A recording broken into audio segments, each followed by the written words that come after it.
Reggie, ano nangyari dito? Sino may gawa nito? Grabe.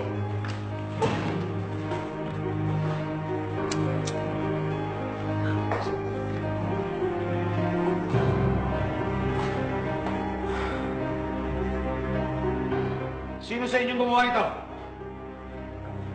Naku, bossing. Malamang pinasok tayo ng akyat bahay. Tapos nung nakitang walang mananakaw, nang gulo na lang. Naku, mabuti na lang hindi tayo pinagpapatay lahat. Ang okay mo na naman. Sa pelikula mo lang nakikita yung mga masakit na tingnan mo. Tumahimik kayo! Sino huli pumasok dito kagabi? Ako po, bossing. Naglinis po ako dito kagabi. Pagkatapos mo, sino ang huling pumasok dito? Hindi ko po alam pero Pero ano? si Takbo po bumangon. Hindi po siya bumalik agad. Takbo! Totoo ba yan? Opo. Pero hindi ako nagpunta dito sa bakery. Saan ka nagpunta? Subugot ka! Sabi ko na nga ba eh, may kasabwat ka eh.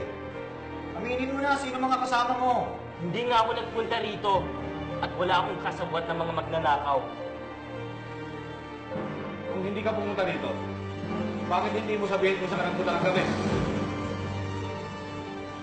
Kasi po,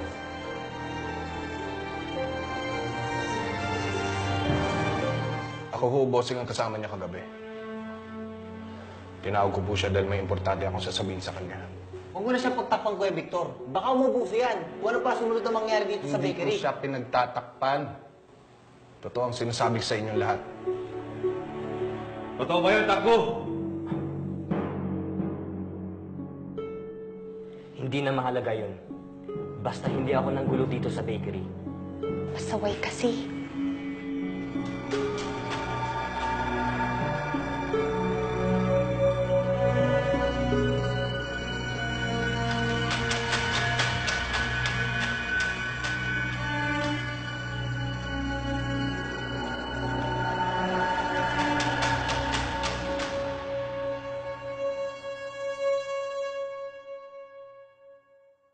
Hindi muna tayo magbubukas ngayon. Eh, Master, ako lang ho ang inaasahan ng mga kapatid ko sa probinsya. Eh, pag nagsara ho tayo, magugutom sila, magkakasakit. Eh, wala ho akong pampahospital. At lalong-lalong wala ho akong perang pampalibing. Sabi ko, hindi muna tayo magbubukas ngayon. Pwede bukas, sa makalawa. Papang, sobrang laki na ho na nilugi natin. Sayang naman ang isang araw na magsasara tayo. Meron pa naman po tayo natirang ingredients. Pwede pa tayong gumawa ng tinapay. Oo, pero kulang-kulang. Opo. Ibig sabihin nun, kulang na ang lasa ng ating tinapay na mailuluto. Hindi magiging masaya ang ating mga customer. Maiinis lang sila. Isang malaking kasiraan yang iniisip nyo para sa bakery natin. Ray, palinis mo ang buong bakery.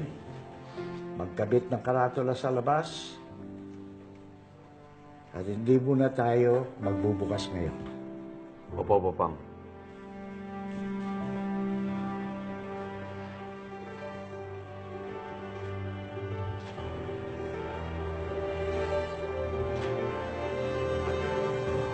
Nako, mahuli ko lang talaga sa akin yung ulo ng gugulong yan. Bugbog, sarado siya sa akin sa susunod.